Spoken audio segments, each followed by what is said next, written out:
पेश है हिंदी जबान में अपडेट। कश्मीर भारत का एक भीतरी मामला नहीं है, वरन परमाणु प्रभावों के साथ एक सार्वभौमिक चिंता का विषय है। कश्मीर का अनिर्णीत मुद्दा दक्षिण एशिया में शांति तथा स्थायित्व के लिए एक गंभीर चुनौती है। कश्मीर मुद्दे की उपेक्षा केवल तनाव में वृद्धि तथा विनाशकारी संघर्ष के लिए एक खतरा है। एक परमाणु नाश को रोकने के लिए राष्ट्र संघ को कश्मीर विवाद के समाधान में एक सक्रिय भूमिका निर्वाह करना चाहिए।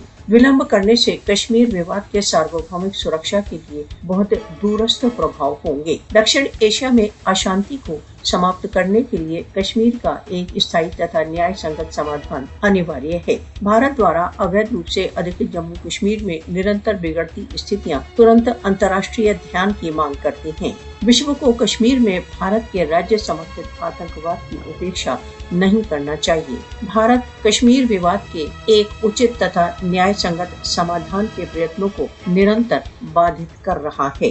राष्ट्र संघ को भारत द्वारा अवैध रूप से अधिकृत जम्मू कश्मीर में मानव अधिकार उल्लंघनों की पड़ताल के लिए एक उच्च स्तरीय फैक्ट फाइंडिंग मिशन भेजना चाहिए। यदि सार्वभौमिक शक्तियां सक्रियता में विफल होती हैं, कश्मीर विवाद क्षेत्र में एक परमाणु संघार के विस्फोट का कारक हो सकता है।